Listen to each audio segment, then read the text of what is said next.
All right, this week's episode of One of a Kind with RVD is presented by FanDuel. Get in the game with FanDuel, and no better week to get in the game than Super Bowl week. And let's have a little fun with some prop bets here. Last week I actually went with MVP choices that you could pick with, and safe bet I went with was Sam Darnold.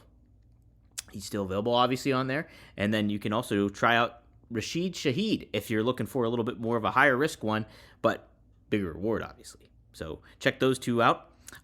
This week, though, let's do some anytime touchdowns. First anytime touchdown this week on FanDuel, I'm going to go with Kayshon Boutte of the New England Patriots. He's been a low-key favorite target of Drake Mays, and I could expect him to pull one out here on the big game. So first bet, FanDuel this week, is Kayshon Boutte. Go with him, and you can get his odds very nicely at plus 320.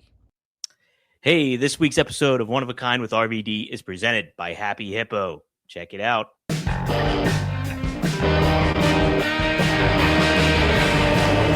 Van Dam! Rob Van Dam! Rob Van Dam!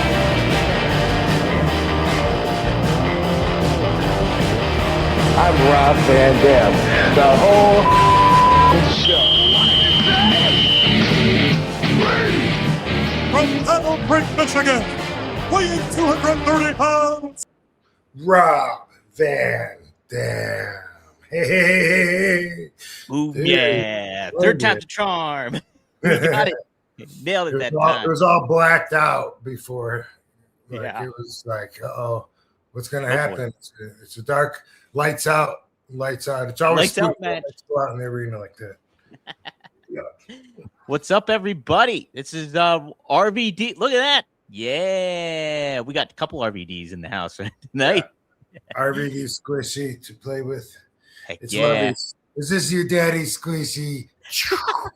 The attack dog getting it down. Yeah. And we're live on Rob Van Dam's YouTube channel and on RVDTV.com. So be sure to like, hit subscribe, whatever you got to do. Shout out to everybody in the chat here. Maddie's in the house. We got Triple E. We got Jem the Don's not here yet, but Melinda's in the house too. Some guy from Australia too. Shout out to Chillin' with the guitar on your crazy motherfucker.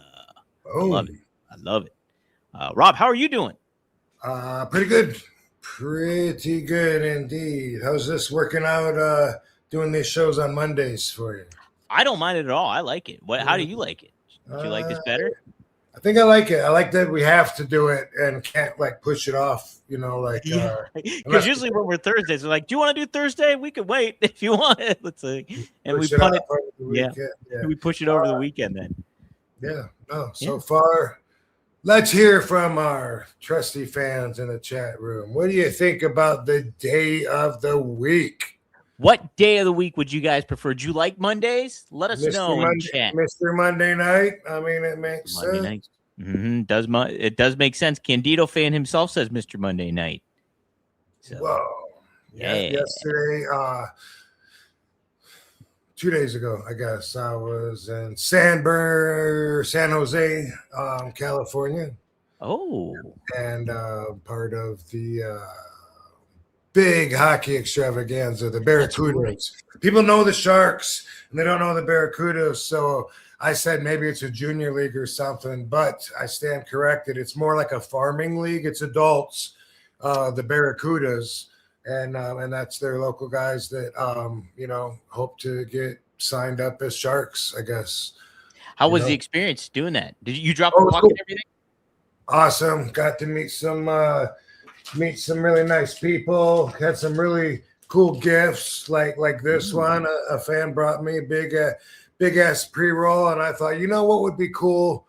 I should smoke the gift on the air on my podcast so my fans know. But it didn't last that long though. So really? Had to smoke it already. But that was a couple doobies ago. But here's another doobie.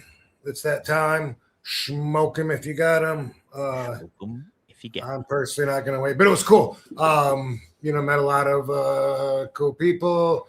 Dropped the puck to start the game.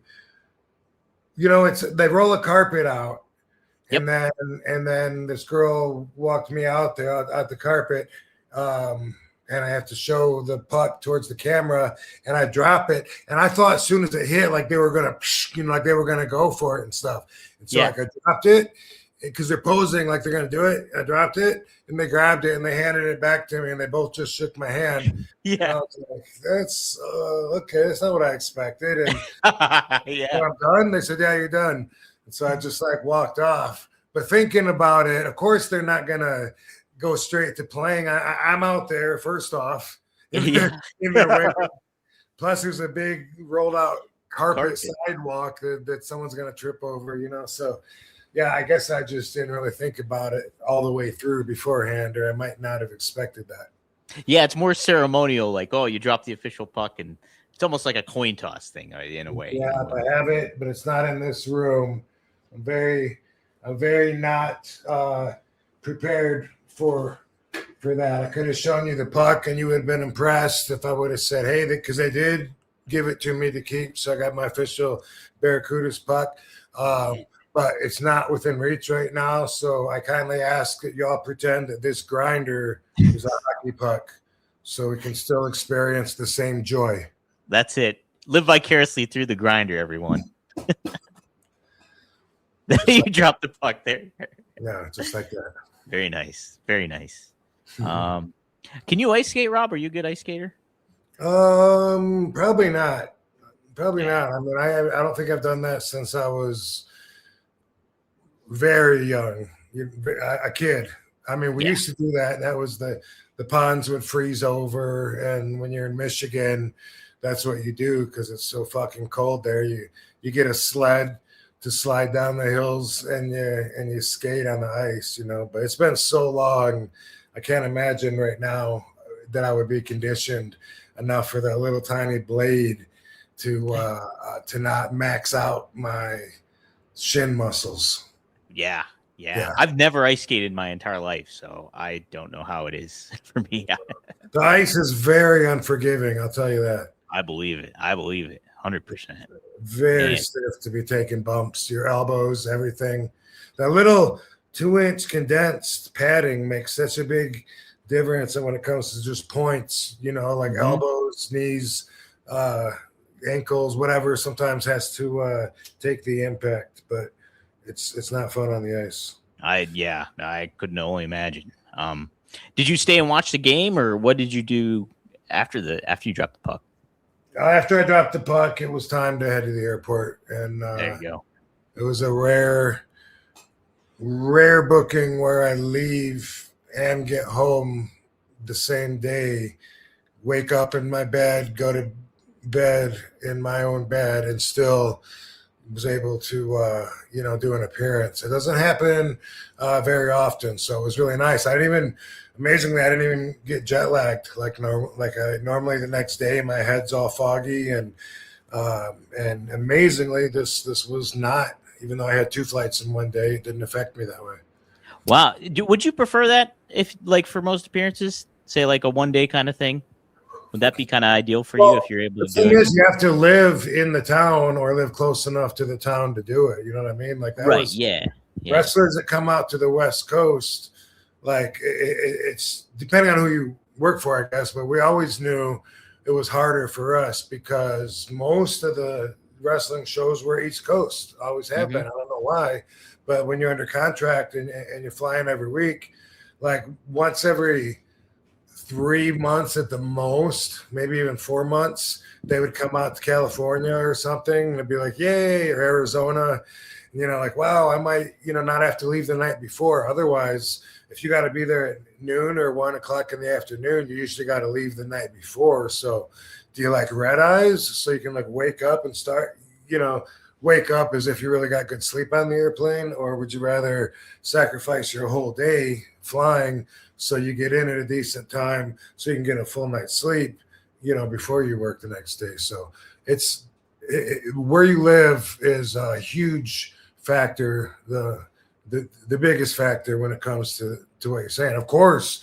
that'd be awesome if I go home every day. That's why, like, when you're a billionaire like Vince, you have a private jet, and then it doesn't matter. You don't got to worry about whether you can get out at night or whatever. After you're done working, you're like, see ya, losers. I'm getting the fuck out of here. I got 2 words for you. Fuck off. Yep. Man.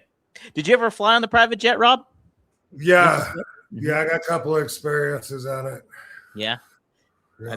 I bet that's I bet it's pretty nice. The weirdest time was when I was the only one on it, like all by myself. Yeah. That was a favor, they were calling it. And it was me going and doing the music video for One of a Kind. Oh. Yeah, and it was like hard to do because of the schedule, super busy, no time off. So they put me on the private jet so that I could make it there and back without, like I'm talking about, you have all the convenience in the world when you got that kind of leisure at your fingertips. So anyway, I just remember though, like my immune system was breaking down because I've been traveling so much. And I remember just like waking up and I was just like freezing, and it was just me and like the 2 pilots in the front. There was like nobody else on it. And I was like, this is so weird that it's so important for them that I get there, that they're flying me there. And who's the guy that is Vince's right-hand man that's always been there? He's a straight guy, doesn't really associate with the boys a whole lot.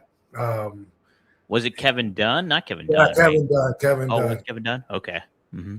He said, you'll be doing a favor for me if you do this, because I tried to get out of it. And then as payback, they threw me a Lug Nuts shirt one time and said, hey, wear that out to the ring, and then you can take it off, do whatever you want, whether give it to a fan or whatever, just wear it to the ring and you get paid extra for it. And that was like my payback for doing the music video. Oh, wow. So it was like a little sponsor thing, and like that you wore it, you got a little. Yeah, they used to do that in 2001 when I first got there. Lug Nuts was, we used to see them every week. I think Snickers might have been one of them too. Oh, like the spot, like Lugs, the shoes. Is that? I guess that's what it is. The boots, Lugs boots. Yeah, Lugs boots. I remember that. Yeah, those. Yeah, that's crazy. I didn't know you. I don't remember you wearing the Lug shirt at all. That's pretty funny. Yeah, and like I had too much fun shooting the video. Like once I started trying to make the guys laugh and shit when the camera was on their face and not mine, I got way too carried away with it. And that became like the whole day. Would have been funny if it was a joke once or twice, but instead it was like every time I'd sit down, because they weren't picking up our lines. It was music, so we're having a bullshit conversation. Yeah, there was no lines or whatever. So I would just try to make them down. I just sit down and be like, "Do you guys think it's weird when people put pineapple on pizza?" Huh? What do you guys think about it? Like, I'm supposed to be talking about whose car is that out there? Challenging them for a race because there's a car out there. Like, yeah, you're gonna get that off of my pantomiming? Like, can I get an actor stand in here? Right, yeah. Can I get a stand in, please? So you interacted with the band Breaking Point and all that stuff, doing the music video and stuff. How were those guys to get along with it? Were they? They were super cool. They were super cool. Yeah, I thought that the song was just picked for me, like that they had released a few new songs and someone owed someone a favor or whatever, and they said, "Hey, that'll go for it." And they told me no, it was written for me, and I was surprised. I get the One of a Kind, which was said a lot, but maybe not said as much before the song. I really can't remember.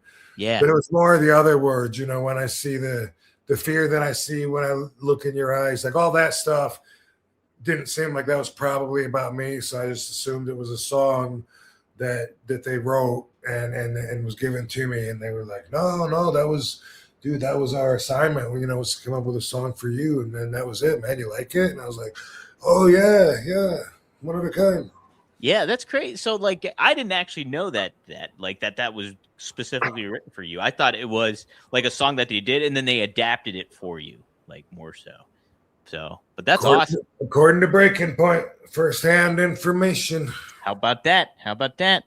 So a little inside info regarding one of the themes for sure. All right, second bet for FanDuel this week. Anytime touchdown, another option. If you're wanting to lean more towards the safe side for the Patriots and maybe getting a touchdown, maybe Stephon Diggs might be the option.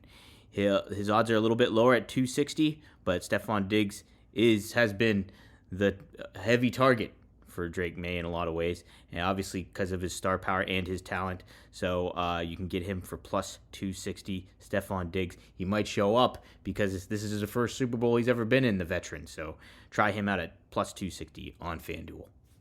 Fellas, you already know what time it is. It's time to level up, and Blue Chew has dropped something crazy. I'm talking next level championship belt, gold-plated energy. Blue Chew Gold is the newest innovation from the number one chewable ED brand. It ain't your grandpa's little blue pill. No, no, no. This is the 4-in-1 beast that's setting the gold standard for performance. We're talking 2 ingredients for blood flow to keep that rocket pumping, mixed with apomorphine and oxytocin to turn up the arousal and connection in your brain and body. Blue Chew Gold dissolves under your tongue and works as little as 15 minutes. That means you can get it on and quicker and stay in the game longer. Elevation without hesitation. This is peak passion and peak performance in a single tablet. So, we've got a special deal for our listeners. Get 10% off the first month of Blue Chew Gold with code RVD. That's promo code RVD. Visit BlueChew.com for more details and important safety information. And we thank Blue Chew for sponsoring the podcast. Shout out to everybody tuning in, Triple E and Maddie, Candido fan, Melinda Wilkinson. She asked if you watched the Royal Rumble on Saturday. Did you catch any of it at all, Rob? No, I didn't see any of it. I saw a clip or two on social media. I saw Brock go in and suplex a couple people. Yeah. He was only in there for a short amount of time, and like his elimination was kind of like not that big of a deal. Like it kind of like they didn't put too much of a focus on it. It was kind of strange. It was just like, I think Brock's coming over for the Saudi Arabia appearance because Saudi Arabia wants him there. And there he is. He's part of the Rumble, and there he's done. I think that's kind of how they threw him out. I think it was like a group effort. Like I think maybe Cody and somebody together threw him out, if I'm not mistaken. Cody and somebody else, I think, together threw him out. But okay, yeah, What else was I going to tell you about the Rumble though? There was something went on. I saw the attendance looked. It looked like maybe somebody bought a few sections of seats and didn't care if they showed up or not. That's kind of what it looked like. And I don't know how much of it, because apparently each seat had a light and it like washed everybody out. Like, I think there was people actually in the seats, but it looked really empty. Oh, because there was like lights in front of, like, for some reason they put lights in front of each seat. So it like didn't look like that was, so I think it was more filled than it actually was, but I could be wrong at that too. I'm not too positive on it. I just thought of, like they got so much money out there, and that's always the subject right now is like, hey, are they selling out? Like we're giving up to some quality of fans' entertainment just for the dollar and this and that. And just had a conversation yesterday with somebody, and it's like you can't argue with success. And it just made me think in Japan, often it would be like that, especially for other companies where the Yakuza was a bigger part of the company. Like with All Japan and New Japan, they're bigger draws. And I'm not saying they didn't mess with the Japanese mafia, but they would have been the least controlled by it as far as, just by their own size and success and popularity and mainstream status. So some of the other groups, FMW, for instance, some of those, I always heard that sometimes the crowds would be like almost empty. They'd be like one little family of like 4 or 5 people on each side or something sometimes. And they just go out there and they play to those people because, they bought tickets, but it's like something that they do. They're able to do it. They're powerful enough, have the access to make that happen. And it's really it's really a win-win unless you really counted on selling a lot of merchandise and hot dogs. Right. Yeah. Yeah. No, because I mean, if they front the paycheck and like, you know, they're covering everything, and it's just like, why not? Like, they kind of do that stuff, especially if you're a business and you're really trying to make the money off of it. Then it makes a lot of sense. You know, I used to be. Oh, go ahead. Well, I was gonna say, you know, every once in a while you hear about a celebrity, you know, fucking whoever, I don't know, John Travolta bought a big section of the stands in the base at the baseball game so he could not be bothered and sit alone, or you know, Madonna, someone, you know, someone like that. Like for them, it's probably what's perspectively, you know, it's probably their 10 grand is like someone else's dollar, you know, and so they're like, why not? That's what money's for, is to make my quality of life better. So fuck off, everybody. These are my seats. Right. I'm sitting here. Nobody else is. By the way, in WWE, when you become champion, then you get first class if you didn't get it before. That's the big secret that I found out when I had the belt. No one told me that ever in my career. And then when it happened, I'm asking like Ray, and he's like, yeah, same thing with me. Like I had no idea, and all of a sudden, and sometimes someone will go and sit there like right next to you, and it's like, excuse me, that's my seat, and they're like, you bought 2 seats, and it's like, try a little harder, maybe you'll be world champion someday. Yeah, that seat's for my title that I won. So yeah, you have to fucking move. And with Ray, he said, you know, since he's so small, sometimes they would kind of give him an attitude like, oh, like you need 2 seats. You're not the, you know, he's not the big show, but it's like they would pay. What it was they pay, no, you first class, and if first class isn't available because there's no first class on the airplane because some of them are too small, then you get 2 seats. Oh, that makes sense. Yeah, that makes sense. That's would you have had closest I've come to being Madonna?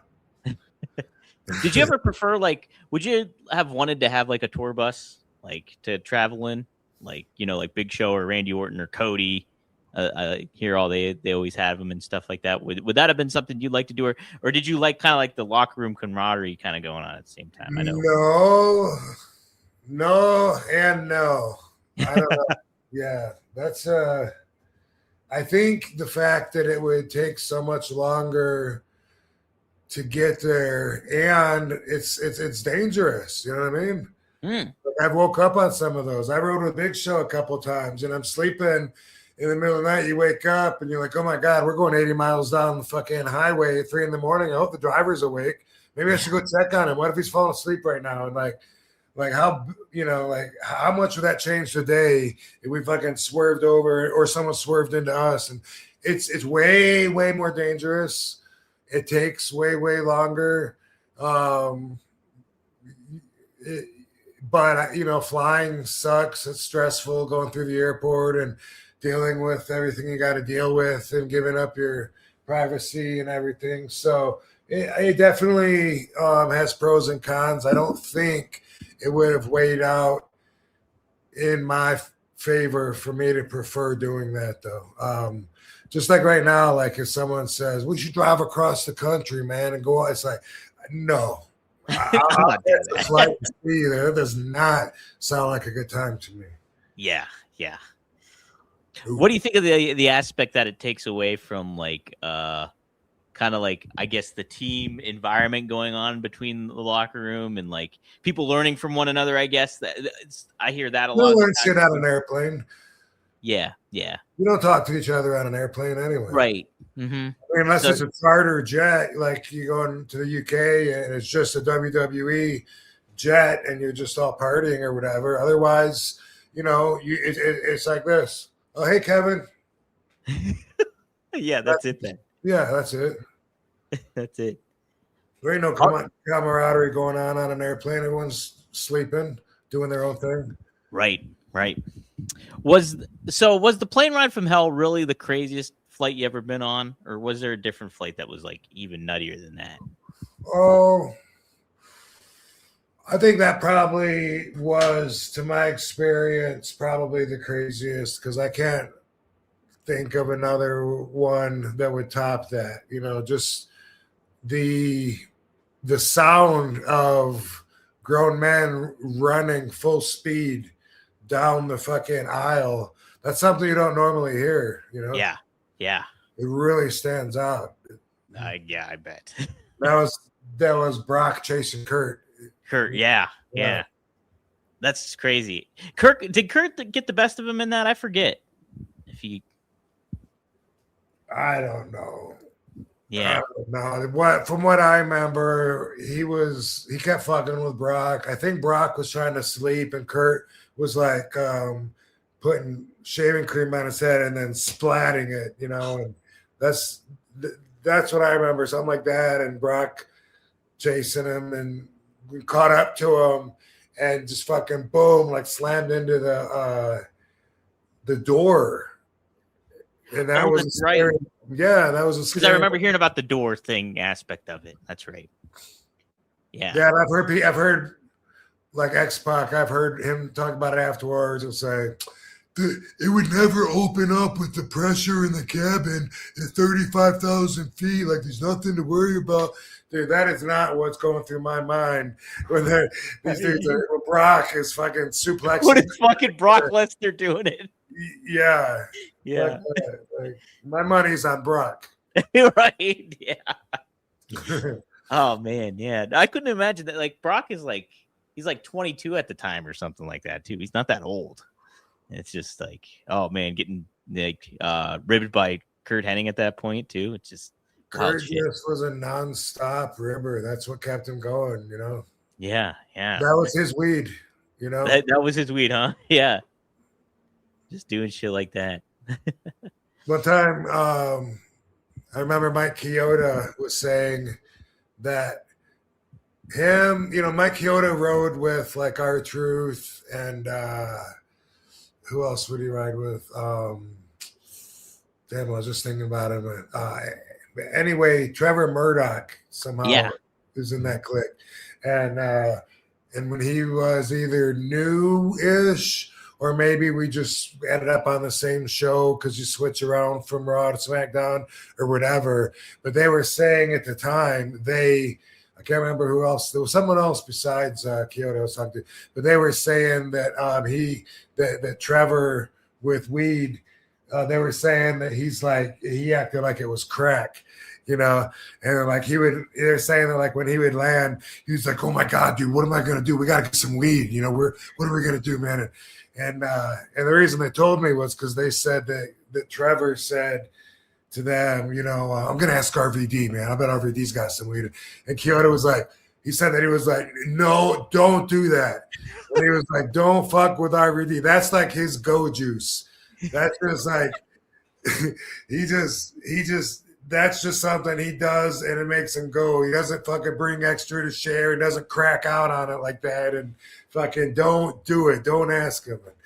And I can't remember if he did ask me or not. I just remember Kyoto coming up and telling me that story. Did you get asked a lot for weed, Rob? No. Like by no. Yeah. Okay. No, people take care of themselves. And then especially doing my returns, then the pens were around and pens were a total game changer. Now anybody can medicate anywhere, and chances are no one's going to even ask them like, "Excuse me, sir, is that cannabis or is that nicotine?" You're right. Like it's either no vaping at all or leave you alone. Yeah, right. Yeah, nobody's like trying to employ like, "Hey, what are you smoking in there exactly?" No. Maddie adds, "I doubt anyone would cut RVD's ponytail." What happened with Michael Hayes? Just took like 3 inches off it, by the way, Maddie. Oh, did you? Wow. Yeah, it's not a big deal. Like every once in a while it gets too long and I get it cut. Like people ask me sometimes, like, "How long's it been since you cut your hair?" And it's like, I mean, now a week, but like I probably do that every maybe 6 or 7 months or something, maybe Yeah. a little longer, something like that. Yeah, it's not a big deal. I don't care either way. It just gets a little too long to where it's a pain in the ass sometimes. Right. And, Yeah. Yeah. I haven't had to worry about that in probably like 12 years. So, let me see here. Maddie had another super chat here. He said, Or one of my first jokes when I started going up on stage is this girl said, "How long have you been growing your hair?" I was like, "My whole life." Kind of fucking question is that? yeah, I didn't stop at one point. It's always growing. Maddie asked, did RVD ever pass Vince the doobie or suggest one? Hey Rob, give me a light of that. Hey pal. No, I never passed him one. I don't. The closest I remember. No, I don't know if I ever suggested one in a joke. I feel like I might have, but nothing really stands out except a lot of people saw me giving Vince some rolling papers, right, at the Hall of Fame or whatever, and he popped when I told him it's rolling papers. But that would be the closest that I can remember. Yeah, yeah. Who made Vince laugh the most, you think, like out of the locker room when you were there? Was there somebody that he kind of...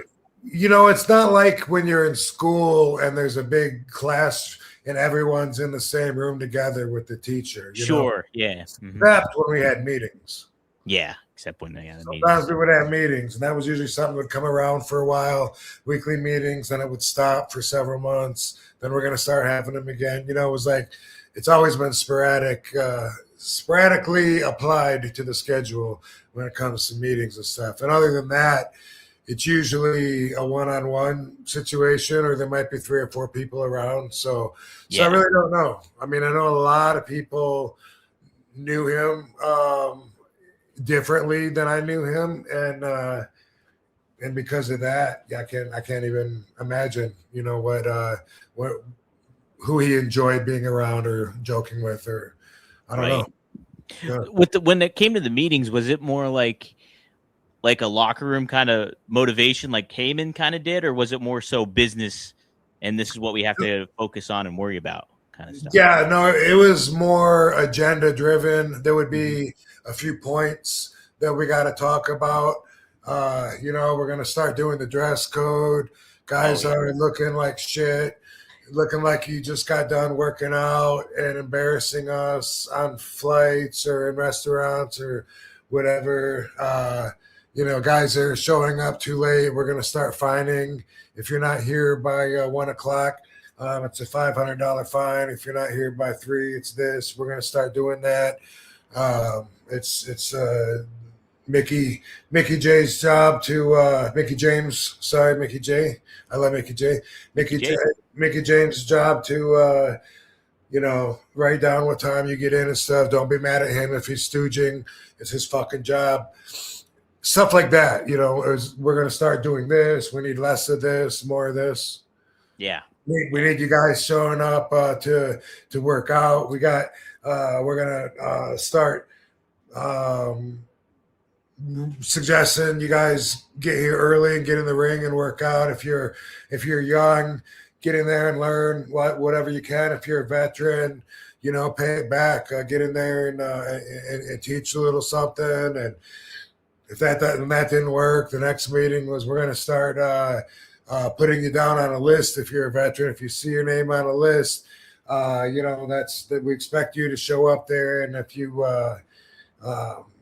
your name's on the list and you probably won't be, all the time, we'll give you a break after you do it. So don't worry about it. And then it could go to a private meeting. Like, how come you're not showing up? Your name's on the list.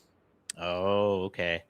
Yeah, so it was more so like, hey, this is for everybody. We're not signaling anybody out here in particular. But then if it didn't work, then you get called in and be like, hey, man, what the fuck? What's going on? Very, very much classroom like in those meetings. Very much. Yeah. Okay. Do you Even think a lot of those? Who do I sit by?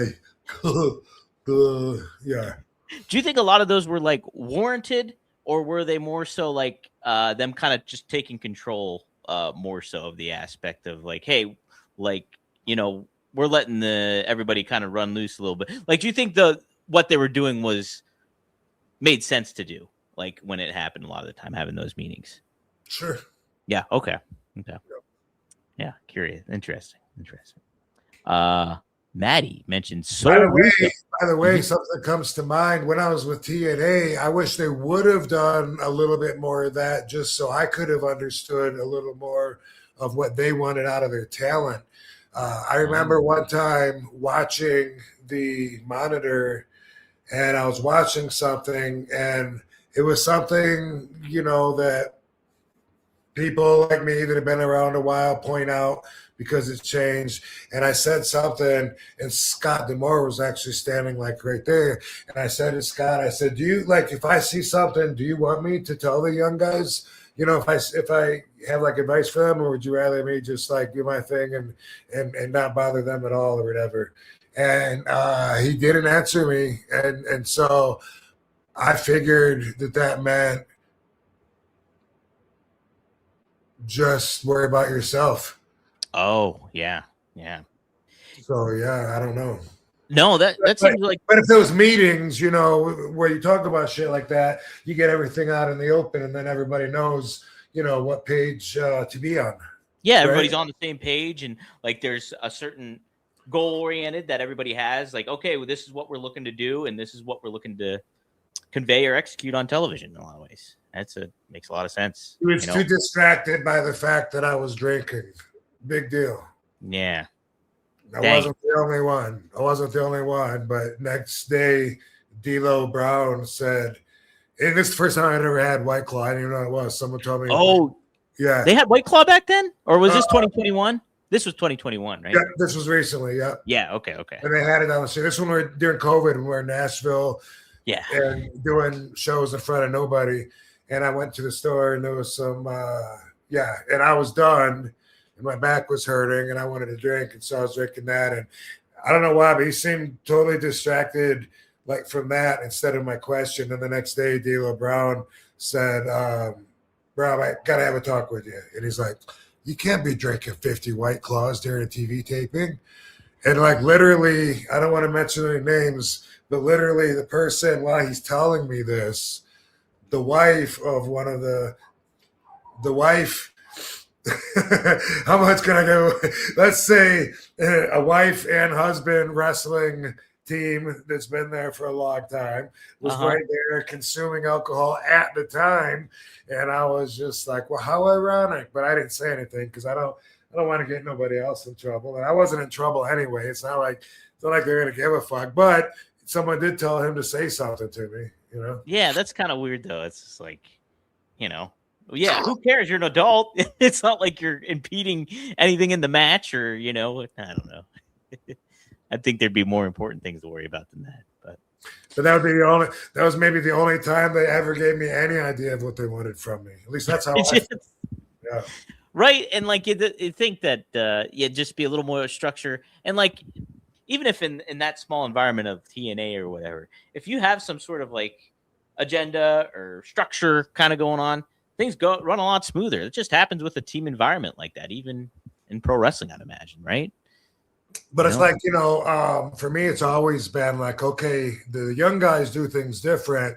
Does the administration see that as a bad thing, or do they not care and just see it as the way the business has changed? And the answer to that would be real important if my position was to somehow enforce my knowledge, or just offer advice, counsel, fucking open my mouth, you know what I mean? Anything like that. Because I don't know, maybe they don't care about the things that sometimes seem to drive me nuts. Would you have felt like, say, if Scott or whoever might have been in TNA would have been like, "Hey, Rob, would you mind like kind of hanging out and like giving some feedback to a lot of the different younger wrestlers that are having like, whether they're in the next division or they're just kind of starting off, would you mind just covering that, like given that part of the responsibility while you're at TNA, would that have been something you'd have been up for doing like on a consistent basis? We could have that conversation. Yeah. See, yeah, that would have been cool. People learning shit. Maybe it's not necessarily like a goal or anything, but definitely could have that conversation and see what comes of it. You never know. Like sometimes if you show someone a little bit of respect, then shine a little light on an area that that wasn't previously looked at as a strength, and guess what? Like, boom, here's if you want to look at it that way, here's something I got to offer we ain't never talked about before. Yeah. How often when younger wrestlers ask for your feedback or anything to that, do they actually heed your advice? Do you find them more often they heed your advice, or that a lot of the times you hear that they don't listen to sometimes? I don't think I give a lot of advice really, and and if I do, I don't really think I'm in a position that's ongoing where I could see how my words have been applied in the long run to anybody, because it's usually going to be something like, hey, if you get a chance to see my match. Yeah. And then usually I won't get a chance to see their match. And if I do, and I found something, and it's, then I'll tell them, dude, just something really, really small, but I think it's going to make a big difference. Hear me out, like, boom, how this happened.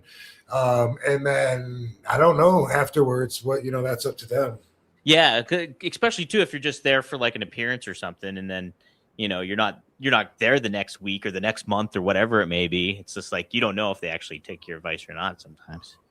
Yeah, I guess that's too. Yeah. No, there's but I mean I have had some of the young guys from that time period tell me that they really learned a lot working with me and shit. And to that, I don't know if it was me giving them advice or just being in the ring with them.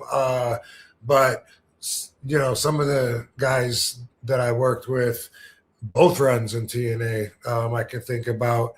I've had some of them tell me that they're real appreciative and they learned so much from me that they considered me like one of their real important, pivotal parts of their career where they learned a lot. And I had no idea. Sometimes I have no idea, and other times I know I really spent a lot of time, and that's great that it's acknowledged. But that happens. Sometimes you don't know unless somebody tells you. But I'm definitely not someone to offer up unwanted advice too often. Right, yeah. It's like I figure a lot of times, like I could only imagine some wrestlers just come up to you like, "Hey, could you watch my match or give me feedback or whatever it may be?" But like, yeah, I could also certainly understand like from your point of view, just like you're not going to go out of your way and like, "Hey, here's what you need to do" or anything like that at the same time. I mean, if I think that it'll be received well, and I think it's something that would really help them a lot, I might decide, to hit him with it. I don't know, but yeah, for the most part, some of the stuff that we always talk about, they gotta know. Yeah. Like some of the stuff like that we talk about over and over and over about the way that it's changed. They don't want to change, or they don't want to be more like we were. They're fine with being how they are now, and they're getting paid for it. So, it doesn't even seem proper for me to stick my head in and say, no, fuck what you're doing now. This is how we used to do it. Like who the fuck? Yeah, no. It is such a weird thing because it's like, and you even look at it from like the generation before you and stuff like that. I'm sure the old timers in certain ways felt the same way about like the newer kind of, oh, they're going to do their thing. And this is the way we used to do it back then. But like a lot of the times too, I always find it like if the younger wrestlers did pay attention to a lot of what the old timers used to do or the generation before them used to do, they would be like something new in the new era, because it's just like nobody's doing that. Like nobody is heeding a lot of that advice. So if like, I'm just going to say a high flyer, like ends up like slowing it down and doing the little details that we were talking about last week, that would make them stand out way more than, anybody else on the roster sometimes, depending on how they handle it. So probably so. By the way, I'm sure I mentioned this before, but I don't know if everyone listening knows this, but I started wrestling for All Japan Pro Wrestling in February of '93. And that was a big part of my job until '99 when Giant Baba died. And then I wrestled afterwards for Mrs. Baba, and then went to all the other companies in Japan. I've been in Japan 22 times, maybe 23.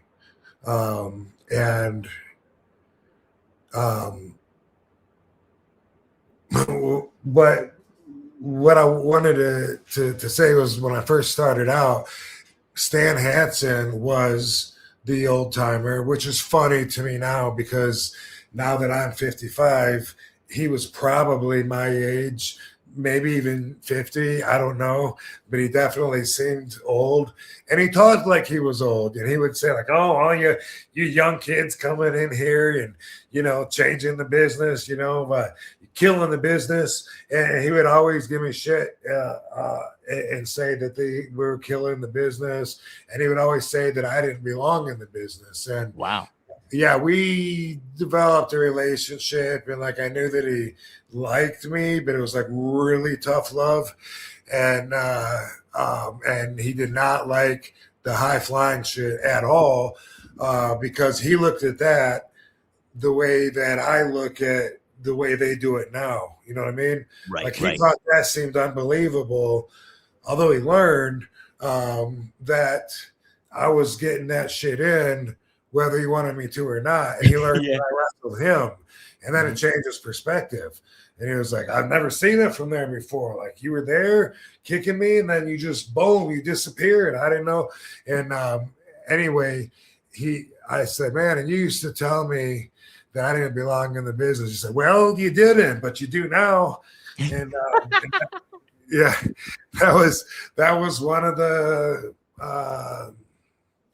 circles of escalation in my career, was going through the Stan Hansen years from '93 to, it was probably '98 or so, maybe, when I wrestled him. And then he said that I always would think about that. I would always think about, because I was doing moves that other people weren't doing and we hadn't seen done before, and flips and stuff like that. And it always bothered me that he saw that as me killing the business.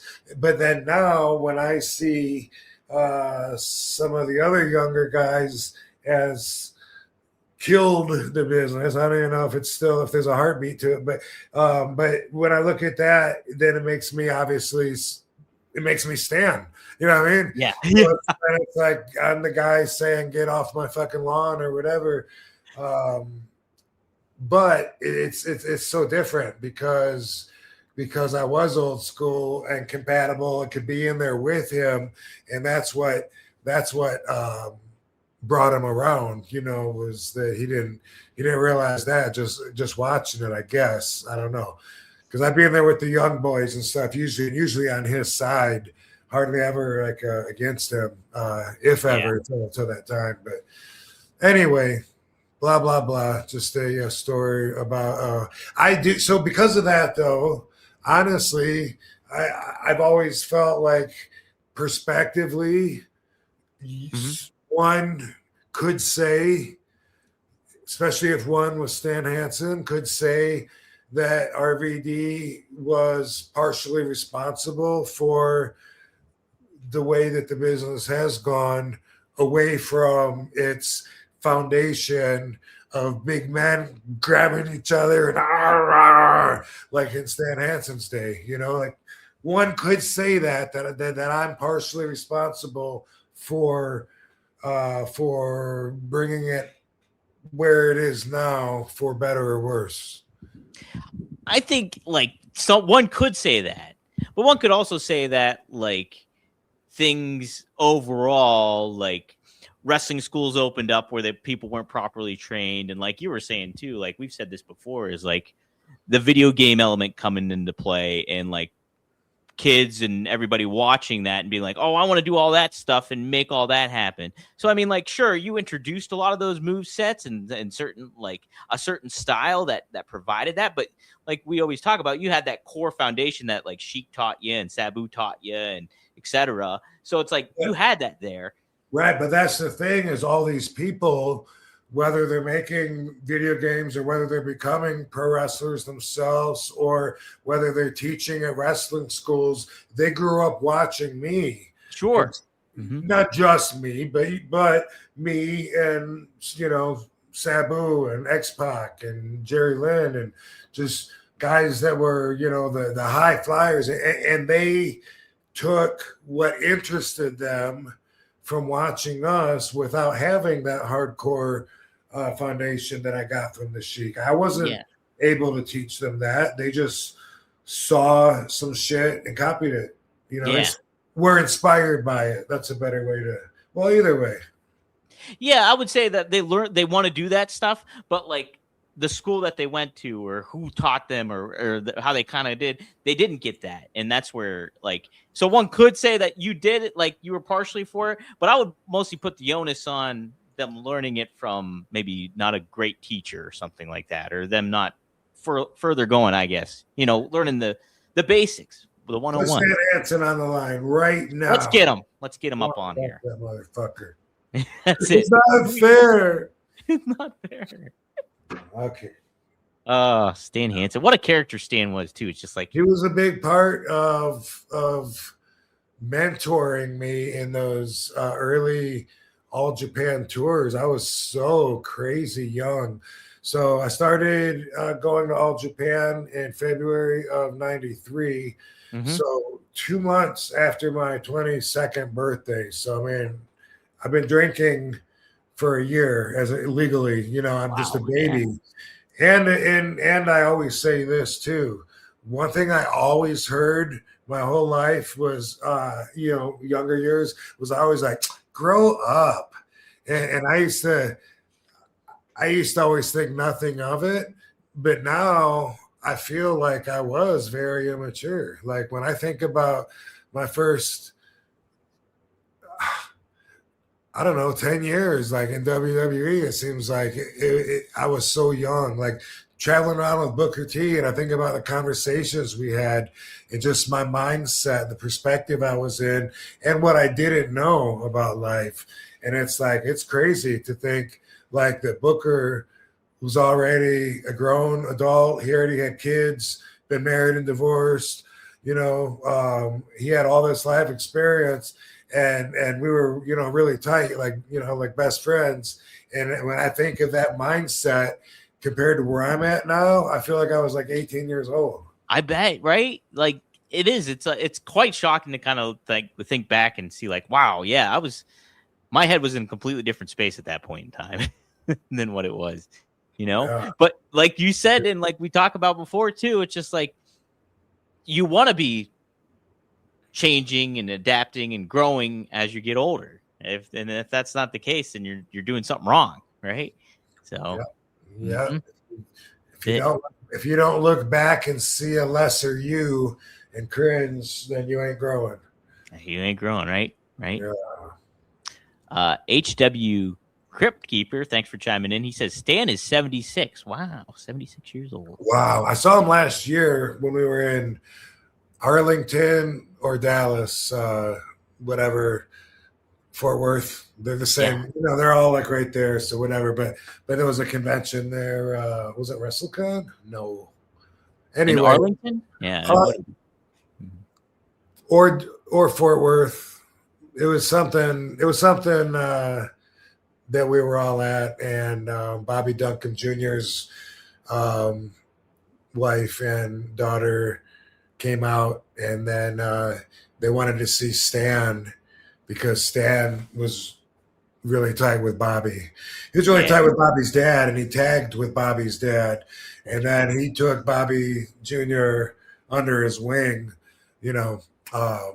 And anyway, they really wanted to see him, and I was like, I just saw him. Hold on, and I like ran, Stan, and we all got to talk for a little while and stuff. And it was good seeing Stan. He was always. I just think like I was like so young. I remember asking him like a kid, you know, like I was having problems dealing with how many partners the girl that I was seeing at the time. And I remember asking him, you know, like how many is too many, you know, and it's just like just to think that I would be.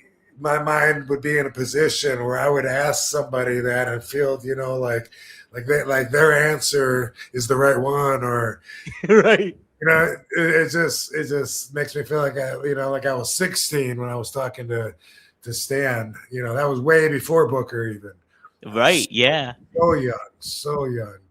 Well, to ask him that, you know, to have that kind of conversation with him, and but yeah, like I said, he liked me, but always felt like he had to teach me something in the ring by hurting me. by loving you with a lariat. Yeah. With his glasses off, nonetheless. Yeah, his partner standing out on the apron, and he'd want to like whip me one time for no reason. You know, like, wow, what the hell was that? Yeah. I gotta share with you. There's a channel on YouTube, Roy Lassier. He's been posting a lot of All Japan stuff around the time that you were almost maybe there or there. Like, so, because like 91, 93, maybe some of the matches are. And I'm like, I should share this channel with Rob. I haven't watched any of it, but there's a couple of it looks pretty interesting. Some All Japan. I saw Baba there and stuff like that. So, pretty neat thing to check out. I don't need to watch young RVD wrestle. No, you don't want to watch on you. No, thank you. No, not your cup of tea, huh? I'm good. You're good. Hey, everybody. Guess what? I'm a guy that loves Valentine's Day. And that's a shoot. I legitimately love Valentine's Day. It's a weird thing. I like the Valentine's Day cards. I like creating the funny puns. And I remember the X-Men Valentine's Day cards way back when I was a kid. So big fan of Valentine's Day. And what more to be happy about Valentine's Day when love is in the air, right?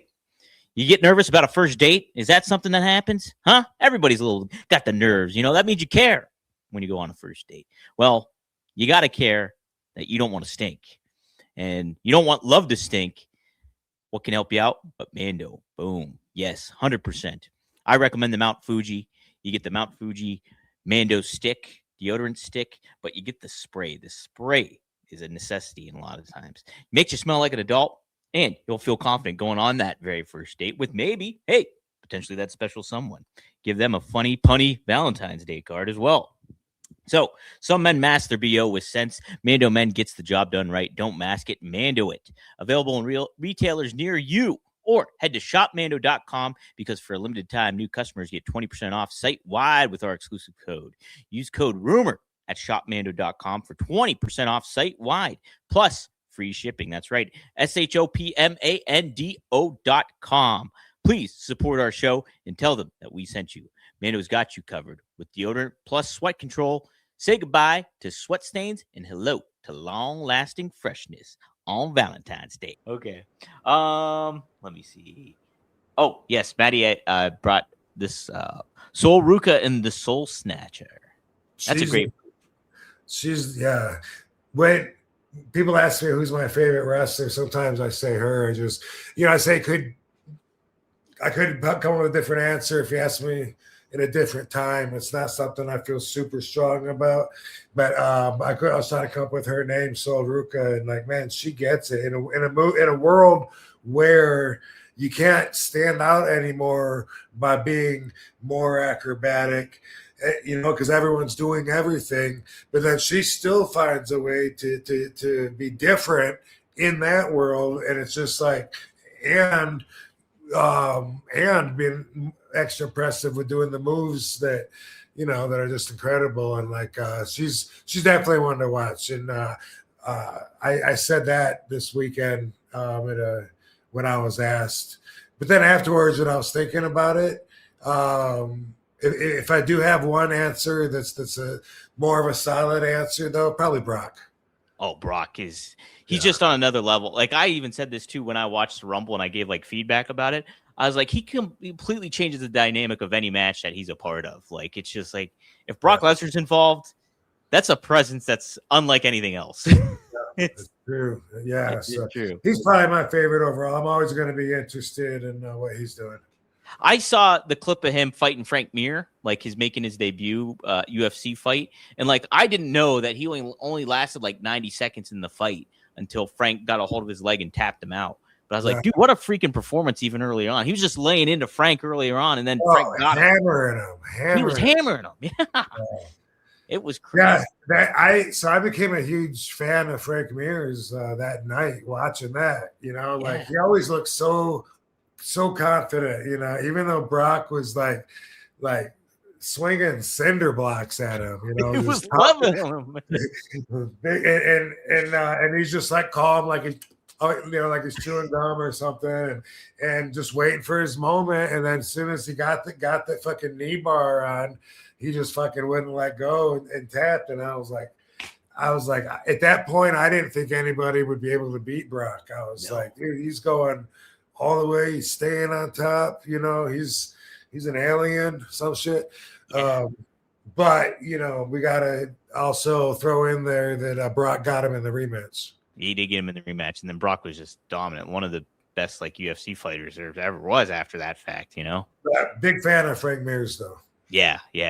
Much respect to that for sure. For be able to take those hits and then just keep your composure enough and be like, change your strategy where like I'm gonna grab his leg and then lock him into this, and that's how I got him. It's impressive shit. I did a signing that Frank Mir was at like it seemed like it was like 4 or 5 years ago, maybe. Mm-hmm. But while I'm talking to him, I thought he was Mark Jindrak. Oh, did you? That's great. Could you see that? I definitely could see that. Yes. Yeah. I don't know. Like it was like I looked at him and it was like I knew that I knew him, and I hadn't seen Jindrak in years, and I was just like, hey, fuck, I ain't seen you in a long time, you know, and talking about shit. And he was looking, you know, extra jacked too. And then and then I walked away and then realized who it was.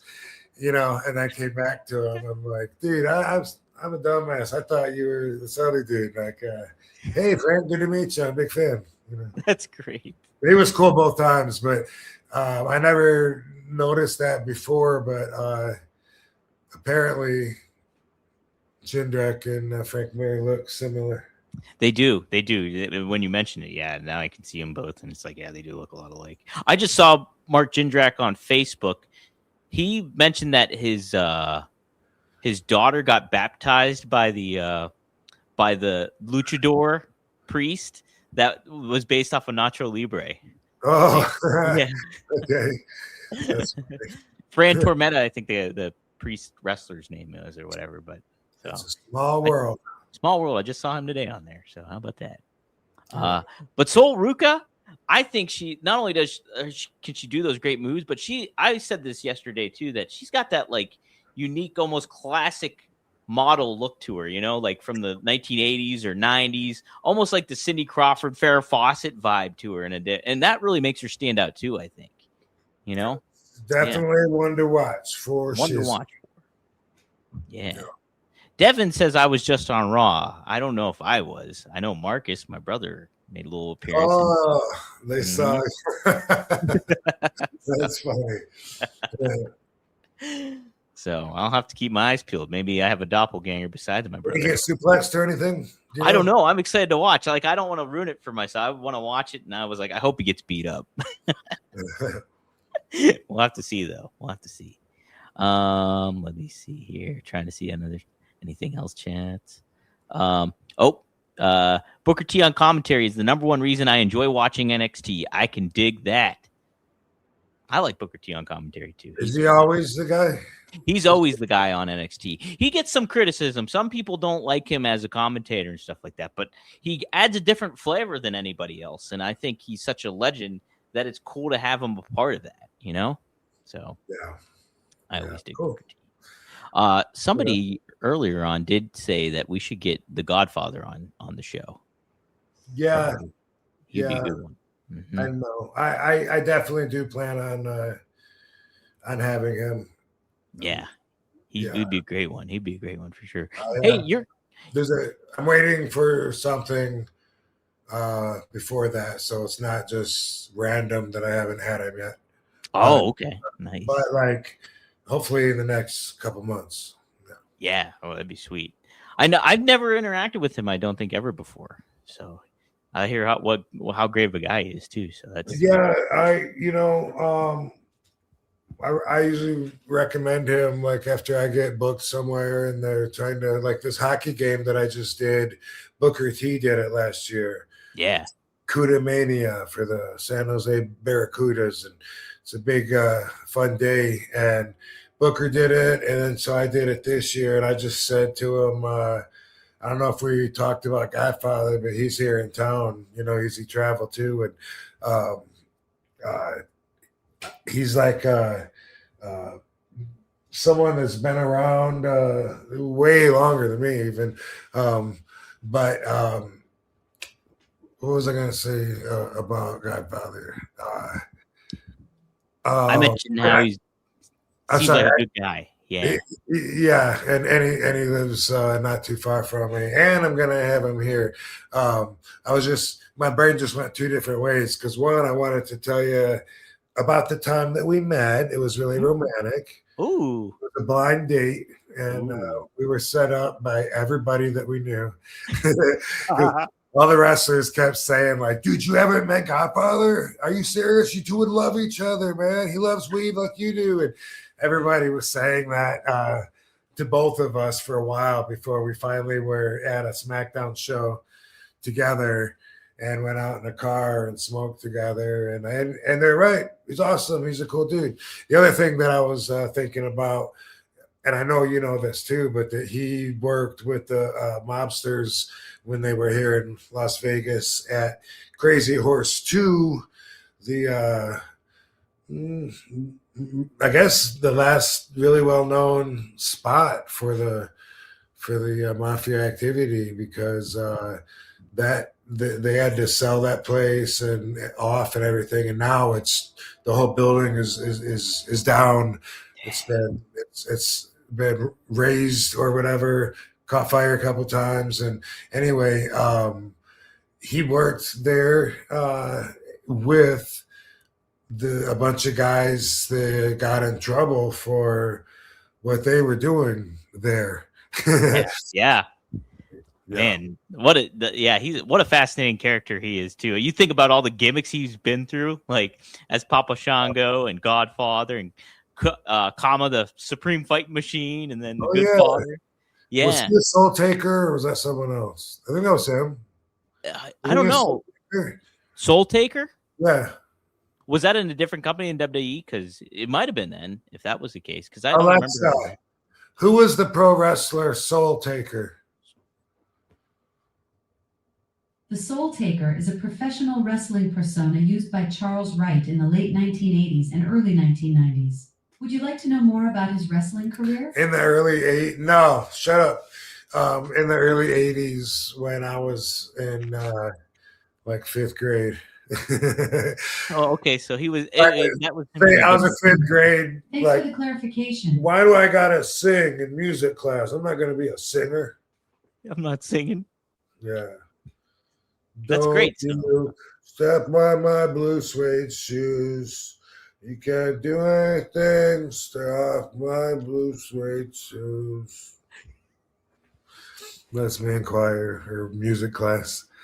That is funny that they make kids do that kind of stuff. Oh, you have to do this and you had to do that. Because like I think like when I went to public school, like I signed up for choir because I wanted to do it.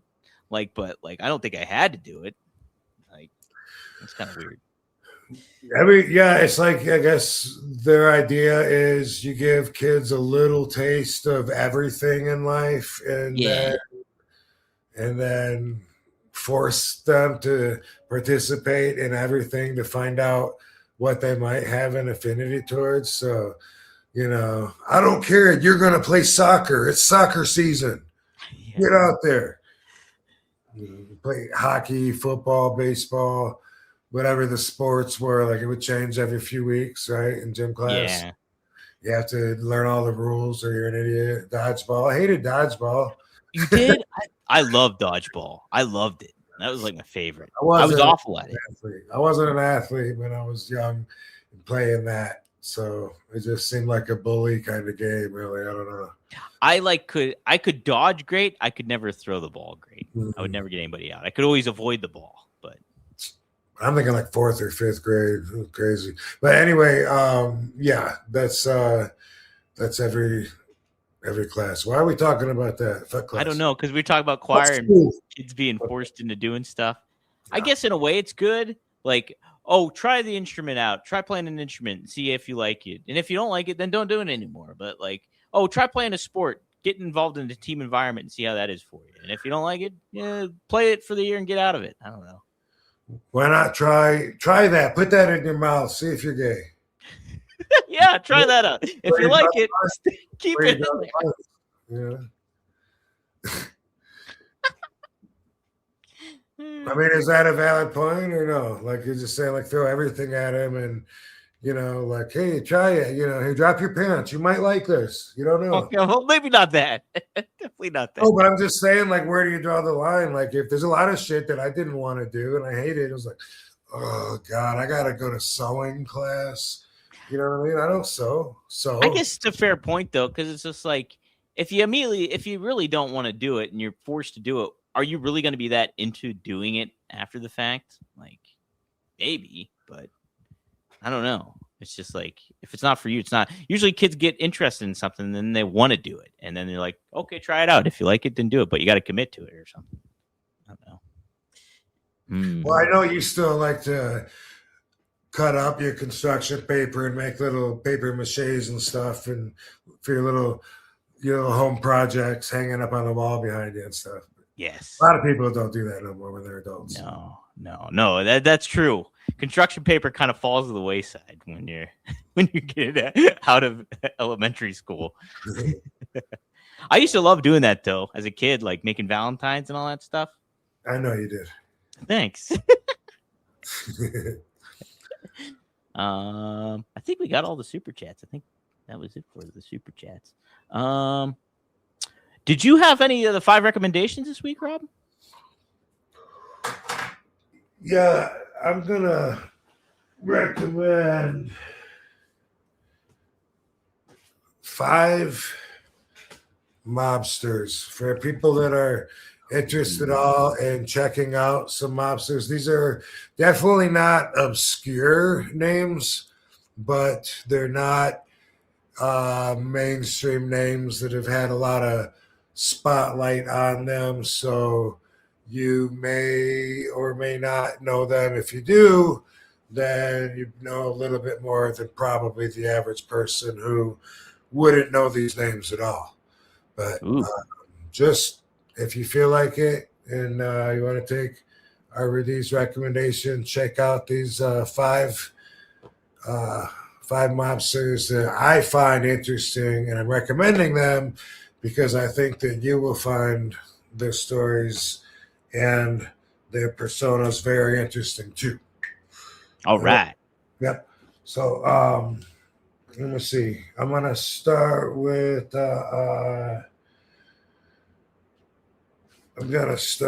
this guy.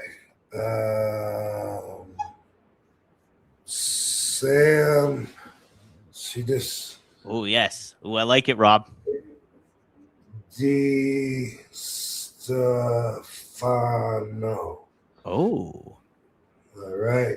Man Sam, we call her in the mafia lore. Man Sam Di Stefano.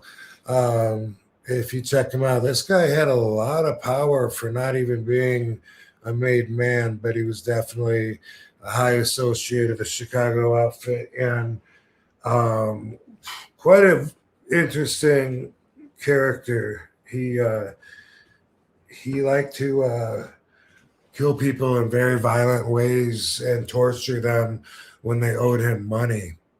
Whoa. And fascinating stories from man Sam DiStefano in Chicago. Okay, another guy is Marshall. Is there 2 L's in Marshall? Yeah, typically. Marshall Caifano. See, this is like high tech, like a digital backboard back there. I like it. Yeah. Fucking boom. Yeah, that's a neat spin to it, Rob.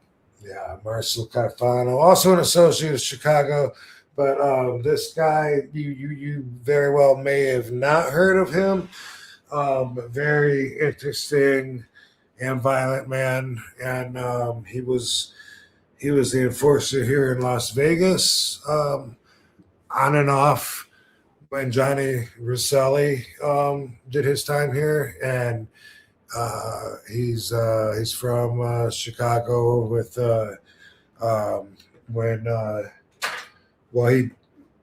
he covered quite a few years, but he came down here when Sam Giancana was the boss, and just look this guy up. He had gun and was not afraid to use it. Right? Yeah. And then let's see, that's 2. I want to say this name. You may have heard of him or maybe not, because he has had like some bios or documentaries on him. But anyway, they all have books, by the way. But Tommy Patera. Nope, Tommy Patera. Yep. Tommy Karate Patera. Karate? Yep.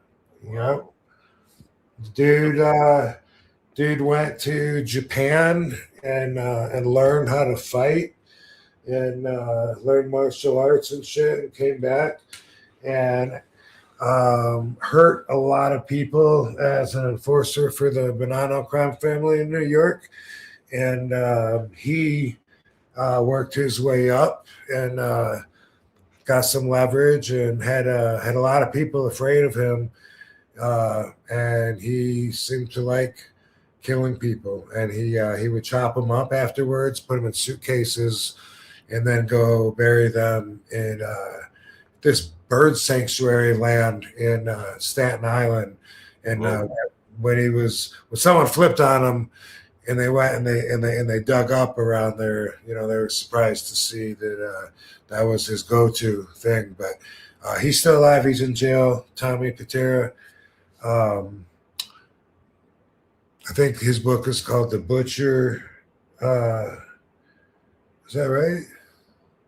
Tommy Carter Patera, The Butcher. I think it is. That sounds right. Sam DiStefano. Yeah. Okay.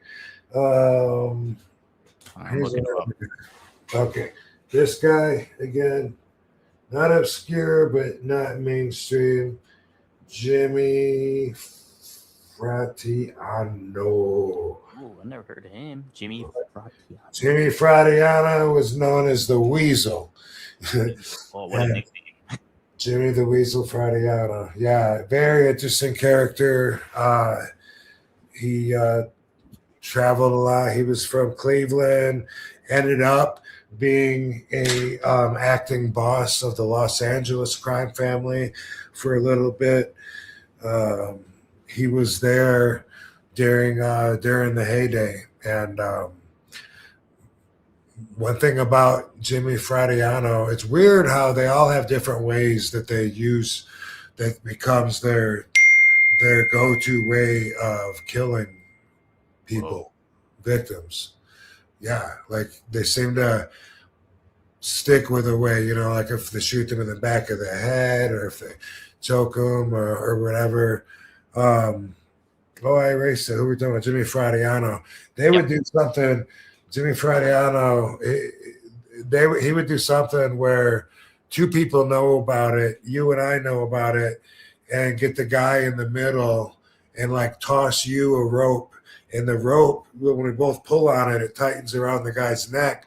And then we're both pulling on it like tug of war while it's squeezing around the guy's neck in the middle. And that's how they would fucking kill. That was like his go-to. Like, Holy shit. yeah, fucking crazy. It's like Mafia Olympics. Yeah. Dang. Olympic Games for the Mafia. Some people used knives, and slice their throat afterwards, or just two in the back of the head, whatever. But all right, that's 4. I got one more. All right. One more not mainstream mobster that I think you'll find interesting. Okay. And that is Mr. Ken Ito.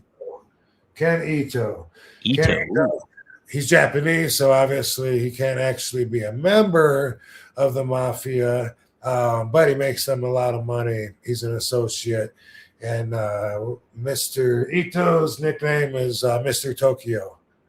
Oh, easy enough. Yeah. Mr. Tokyo, Ken Ito. Just like most of these guys, you can read about them. You can watch documentaries, whatever. There's information on all these recommendations. And this guy made a lot of money for them in Chicago. And as soon as he gets in a little trouble, Chicago outfit, they're afraid he's going to flip. Why take a chance? Fucking boom, let's kill him. And it's so crazy how they do that to the most loyal workers. They sacrifice their lives, and a lot of them would never tell, but they're like, why take a chance? It's like in casino, they say that, why take a chance? So when they're all voting on, he's a good kid, he'll never tell. What do you think? We can trust him. He's just like his dad. What do you think? And he's like, why take a chance? At least that's what I think. That's like, it's amazing, but these people have really live holding that power in their hand and believing that they're entitled to it. That's part of what's fascinating to me about all these guys. I don't want to be like them or live like them. Anyway, Canito, he's hot. So they're not going to take a chance that he's going to flip. So they shoot him in the back of the head from the back seat of the car. They tell him, hey, park here, puts it in park. Boom, boom, boom. Fucking drop him on the driver's seat. And then they get out and they leave. And then a little bit later, after he's sure they're gone, Mr. Tokyo picks his head up and says, fuck, and then runs and gets help. And he survived. He survived? Yep. What? From that close up, the gun right in his fucking head. Holy shit. And now he's going to flip. Yeah. In fact, there's footage of him when in court, when he's testifying. He has like a paper bag on his head or something to conceal his identity at that point. But he's one of those guys. I can give you a list of 5 guys next week that have survived getting shot in the head, like John Vesey. I'm seeing pictures of Ken right now with the headband on and like his mugshot. Yeah, craziness. Wow. That's one sure way to turn a friend into an enemy is try to kill them. Try to kill them, then we'll see how that goes. Yeah, see how they hold up for you after that. Pete Kyoto is another one, and he was fat, like almost 500 pounds or something, and that's what saved him. But he got shot, I think, 12 times when they tried to kill him. Holy shit! And ended up being okay. So then they killed his sister. Oh man, that's the cases. Yikes. Yeah. Villain asks you, what made you pick those 5 in particular? I just really just wanted to come up with a list, and those 5. I thought of 5 that would be really interesting if somebody was curious about mobster lore and they didn't know that much, or even if they do, but I was thinking about people that don't know that much that would just want to know, like, what would be interesting, like, what's who would, maybe be like really interesting to somebody, even if they're not a mob archaeologist that tracks down the facts and dates and stuff. Those five guys, I just think they just stood out as five guys that I have found their stories to be insightful, really interesting, and cover a big span of life as we know it, and affected it in ways that we didn't know they affected it. Yeah. The same life we're living. Yeah. Mm-hmm. Man, okay, so if you had to pick one of those five to have a movie made about him, which one would you pick if you had your choice? Maybe Marshall Caifano, maybe. Yeah. Yeah, let me see. I already no, maybe Tommy Patera, because either one. The thing with Marcel Caifano was just that it would be dated because he was around in the 50s and 60s.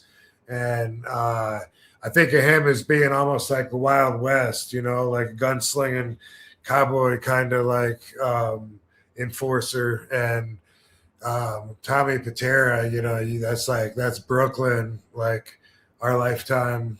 A few decades ago. Tommy's still in jail right now. Tommy's alive, but that one could be more horrifying. You know what I mean? Like the things he did, like the guy, his friend, that it's not Nino Gadji, but something Gadji, because Nino Gadji's the DeMeo guy, but Gadji, he ended up flipping on him in the end, and then tells like all the secrets and stuff. But that guy couldn't take it. Like he was like throwing up and stuff. Like whenever he would leave him, and he'd make him chop bodies up and hang it in the bathtub. And he had a girlfriend that would do drugs with this other girl, and he told the other girl, stay the fuck away from her, I don't want to see you anywhere near her, you're a bad influence. Well, his girl dies, so he's hunting this girl down, finds her in bed, kills her, takes her head off, and then he kept her head for a while. What? Yeah. Holy shit. This was Patera, Tommy Patera. Yeah, so that would make a really interesting movie as far as like shocking and brutal. Marshall Caifano too, though, was he killed a lot of people, and one guy that testified against him, and he did, I think, 15 years or something, and got out, and then couldn't wait to fucking hunt him down and kill him, which he did. And Tony Accardo, I guess, told him he couldn't do it in Palm Springs because no murders there because everybody lives there. But mobsters and movie stars, for some reason, all used to live there in Palm Springs, and he wanted to do it there. But anyway, he was a guy that an oil guy that fucking testified against him and put him in jail, and he fucking couldn't wait afterwards. Fucking, boom. But anyway, Marshall Caifano, just look them up. These guys they have really interesting stories. Well, I wrote the list down too, and I'll be sure to make a clip of this one. If you want, yeah. If not, then whatever. I was just trying to think of something that would be interesting to me. It might be to you. I think that's really cool. You named all those guys. I didn't know any of their names, so I learned about them. So I'll have to do some research on them. That's cool shit. Jimmy the Weasel, Sam DiStefano, Marshall Caifano, and Tommy Karate Patera, as well as Ken Ito, Mr. Tokyo. Check them out. So Sam DiStefano had a torture chamber in his basement. Good job. And he would bring people that owed him money. That was his deal, was he would loan people money at an extraordinary rate, and they wouldn't be able to pay it back because I can't remember if it was like 20% a week they got to pay back on the base or something. Anyway, He has two brothers originally. One brother, Mario Di Stefano, is also a mobster, and then they have another brother. Can't remember his name right now, but that guy ends up being a liability because he's a druggie, and they can't get him off drugs and stuff. So Mario and Sam go ahead and take out their brother. What? Kill him. Damn. And then later in life, Mario Di Stefano and Tony Spilatro kill Sam Di Stefano.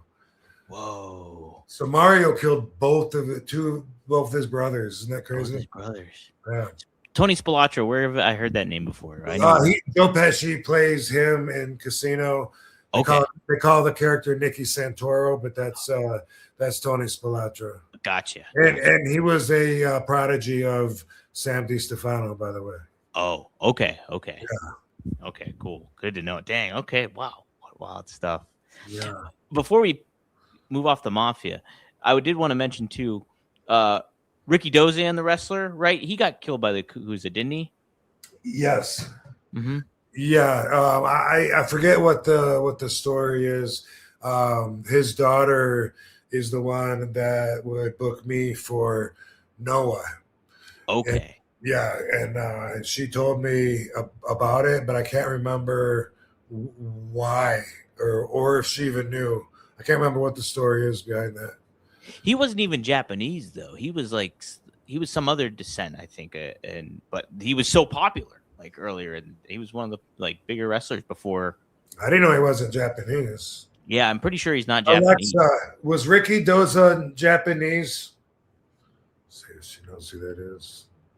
Ricky Doza, known as Ricky Dozan, was Korean Japanese. He was born in Rock in Korea, but became a Japanese citizen and took the name Mitsuhiro Momota.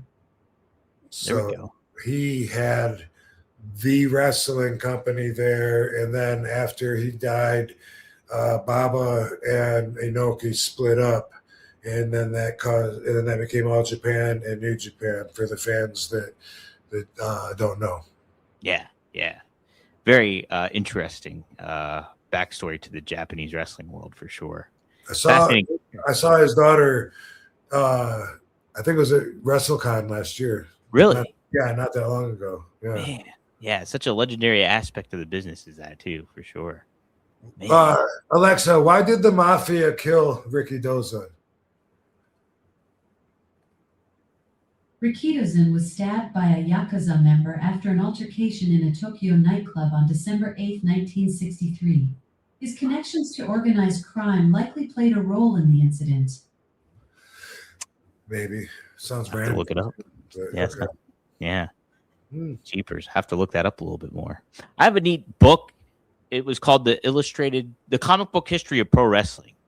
And it's really, I had reviewed it for the Pittsburgh Post-Gazette, and it taught me a whole bunch of that backstory when it came to Ricky Dozan and all areas of the wrestling. And so I thought that I've always kind of been fascinated by that aspect of it too. So it's neat to learn about that.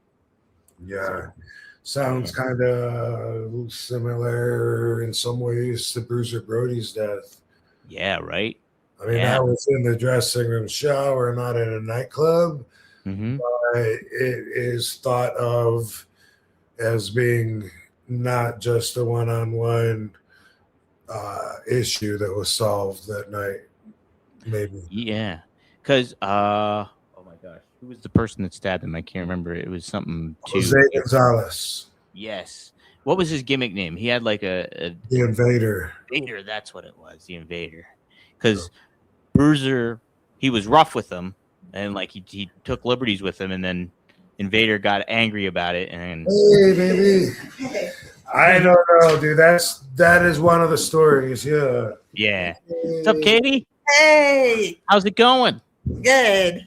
Hey, I like the shirt. That's the NXT one, right? Yeah. Yeah, that's awesome. Hell yeah. NXT what shirt? Mm-hmm. Oh. Yep. Your NXT shirt that they had. That's I love sweet. You. I love you. That's what I said. Super Crazy was there Saturday too. Really? Yeah, at the San Jose hockey game, there was a wrestling ring out in the parking lot, and they did a little show.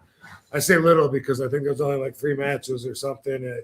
But I was inside signing at the same time, so I didn't get to see it. But I was in the dressing room when I saw Crazy, and super crazy, te amo. He was great too. I love Super Crazy. Yeah, he was awesome. Katie, how's the babies? Good. I was just spending time with Saba at the hospital. Yeah. Carmen's doing great at home. That's awesome. I was telling Rob before we were recording, I was like, I saw the picture of you guys and you holding them and stuff like that. They're so tiny. Yeah, they are. So tiny. I know, next to his hand, it's like even without his hand being there, but his hand gives them a size reference. Like their fingers are like this long. Yeah. It's so cute. Yeah, it's so cute. Yeah, they're doing some. That's great to hear. That's great to hear. So, oh man. Well, yeah, it's been a fun episode. Oh, here we go. Somebody dropped a super chat. Gem the Dawn. What's up, Rob? Hope you and Katie and the kids are doing good. So, awesome. Thanks, Jem. We're doing awesome. Doing awesome. Here's a free recommendation for you. Ooh. Just something. If you want to know something that short attention span entertainment, just to look up right now on YouTube. Have you seen the dude that says, if you can take me down, you get $1,000? No. Dude, put that on right now. Look that up. The dude's name is the Kid Giorgio. That's where he's at. I don't know what's quicker to find, but let me see. Okay, I'm pulling up. Nobody can take him down, and I know that he could show whatever, but he says that no one's ever taken him down. Okay, so what should I type in? At the Kid Giorgio. At the Kid Giorgio. Thank you for the compliment. Someone said I look great. Hey.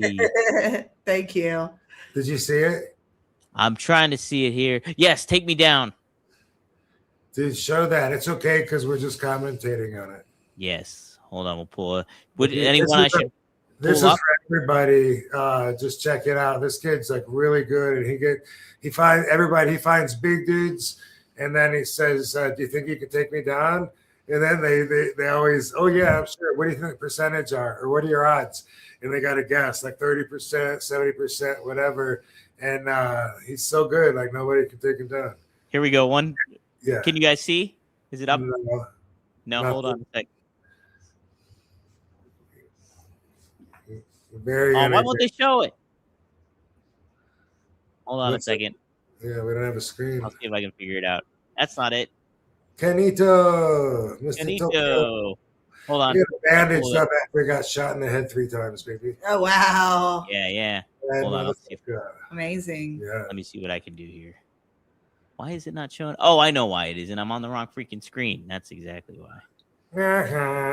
Jeez Louise. Hold on a second. He made money in the gambling world for the Chicago outfit with Japanese or whatever their version of lottery or whatever ball is, whatever the gambling game was. Take me down. Here we go. Typing all one-handed here. Have you ever seen this guy, baby? Mm-mm. He's so good. If I ever see him, he's like, "Hey, you want to do this?" I'll be like, "Hey guys, we're back here at Miami Beach again, shooting another video. Take me down, get $1,000. Let's go right into it and see who we can wrestle today." Hear it?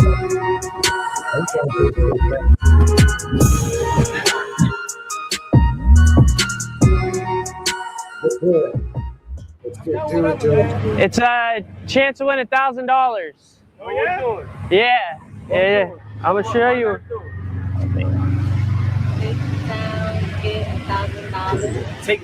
You get 3 tries. You take me. You a wrestler? Yeah. Uh-oh. You take me down once out of 3 times, you get $1,000. You down?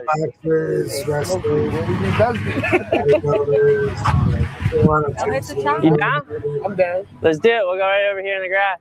First challenger of the day. Looks like a big guy. All right, guys, we're back with another video. Take me down, get $1,000. Who we got here today? Dave Bengal. Dave, question for you. Have you ever seen any of my videos? Never. No. Do you have any combat experience? I go to the gym. Boxing, jiu-jitsu, wrestling? A little bit of wrestling in high school. How many years of wrestling? Probably half a semester. Okay. And you play any other sports growing up? Football, lacrosse. That's it. If I asked you 1 out of 10, what do you think the chances you take me down today? I got a 7.5. 7.5? I'm gonna say a realistic answer. 7.5. All right, let's do it.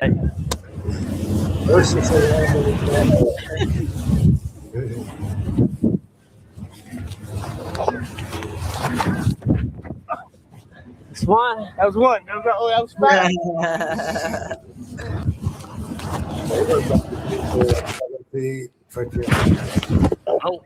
Oh, that's two. Bigger than him. Take it down. Got it. Come on, babe.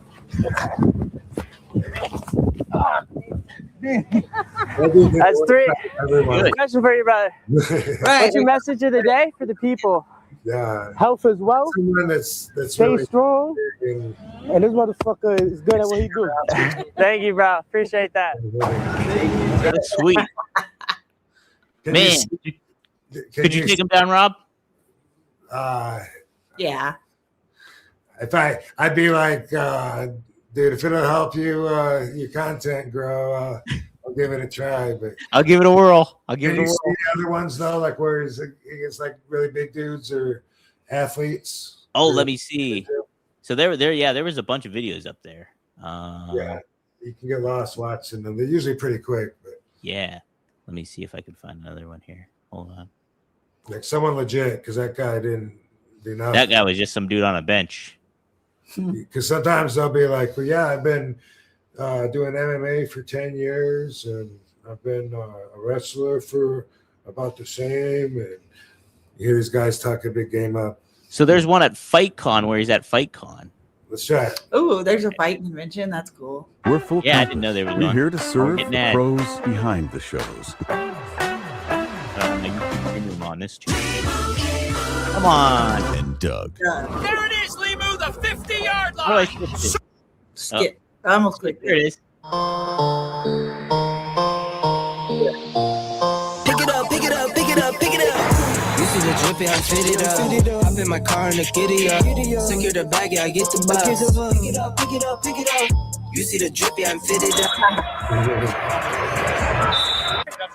I just got the record? Shut up. I just got the record. Here we go. That's it. Here's a big dude. Great. What do you want to drag? Wow, so this is like a convention where there's fighting. That'd be a good convention for us.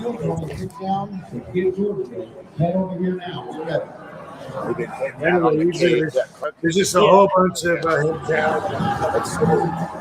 First challenge of the day. Why'd I go first? What the hell? I was hoping I was banking on like 5. Okay, continue. Sorry. What's your name, brother? My name is Seth. Online, I go by Sensei Seth. What brought you out here to... I'm teaching a seminar later. Okay, what are you teaching? Not this. What? I'm teaching karate combos for kickboxing. Okay, nice. All right, Yeah. dude. Have you ever wrestled All right. before? That's it. In high school, no. All right. Middle school, no. Boom. I just wanted to put the kid over because Yeah. he's awesome. And they usually, the shorts that are like, how long can a short be now? They just extended it, right? I think like 90 seconds, right? Or 3. Can they go 3 minutes now? I think it's longer than it used to be. Maybe if it used to be 90, then maybe it's 3 now. I don't know. But, Yeah, it might have been. Yeah. but yeah, I can watch a bunch of him one after another, and then I ask them all, about their experience, and then if they think they can take me down, and then what are the odds, and then boom, every time. Boom. Man. So, all right, Impressive. cool though. But yeah, everything else is good, dude. Good to hear. Good to hear. I think we're good Yeah. for another week. Yeah, we're good for another week. Did you real quick, Maddie asked you this. Has RVD been mistaken for someone besides the obvious? I think he means Jean-Claude Van Damme. Shawn Yeah, Michaels. yeah, Shawn Michaels, Chris Jericho. Oh, really? Yeah, yeah. Brett Michaels. Brett Michaels? Really? Yeah. Bruce Willis. Bruce Willis too. I don't know if they were serious or not, but I've heard someone say that. I can see it though. And the one that's the most hardest to believe, this guy was so confused one time at a gas station. This was probably like 2008-ish. It was a long time ago. But this one dude says to me, he was all excited, when I was there, and he was like, "Man," he goes, I love your 5-time frog splash." It's like they get excited and their memory just starts jumbling everything together. Yeah, I was like, damn, ain't nobody mistaken me for Booker T before. That would be a good double team finisher name for you too, though. Yeah. I've gotten a lot though. Yeah. Katie, have you been mistaken for anybody? No, I don't think so. Yeah. What about, you think so? Someone asked if you were the girl on the poster? Oh, yeah. Yeah, the driver, when we were at WrestleMania, said, "Is that you?" And it was a big poster of Nia Jax. Yeah. That's hilarious. Well, cool. Yeah, we'll do this next week. This was a fun one, Rob. It was good stuff covering all the mafia stuff. Learn about Stan Hansen some more. It's real good times. Yeah. Put those mobsters on your list. Your never-ending list of stuff you're gonna look up someday. Jim the Don asked real quick, can you do a spin-a-rooney? What's that? Can you do a spin-a-rooney? No. Have you tried? I tried without studying it. I'm sure if I studied it for 5 minutes, I feel pretty sure that I could do it.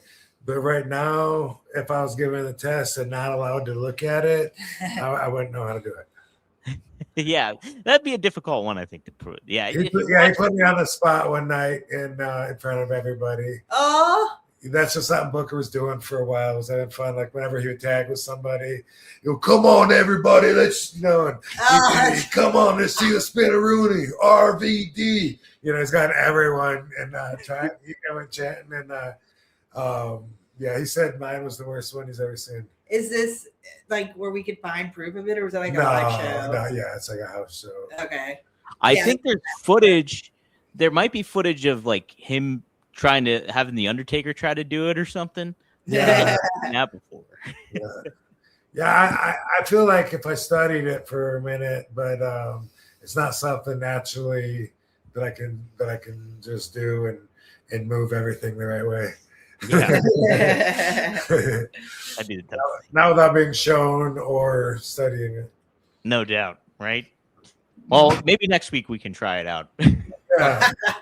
Usually wait till next week, everybody. I wanted to add a dancing segment to the show. yeah. We'll get the 5 recommendations and then the dance off, the RVD dance off. Got going down. That'd be funny. All right, we're presented by Happy Hippo. Everybody, check them out. RVD 2026 is the code. Got some good product behind me there. Hippo. Right there. Shout out to Happy Hippo. Thanks. Them RVD420.com. Some good glassware going down too. Yeah, shout out Happy Hippo indeed. Hippos don't say move. No, I was waiting for someone to catch that. So there we go. All right, Rob, this has been fun. Katie, thanks, Van Dam fam. Thanks, Dom. Peace out, hoes. Bye, Peace y'all. out. We'll see you guys next time here on One of a Kind with RVD and KT.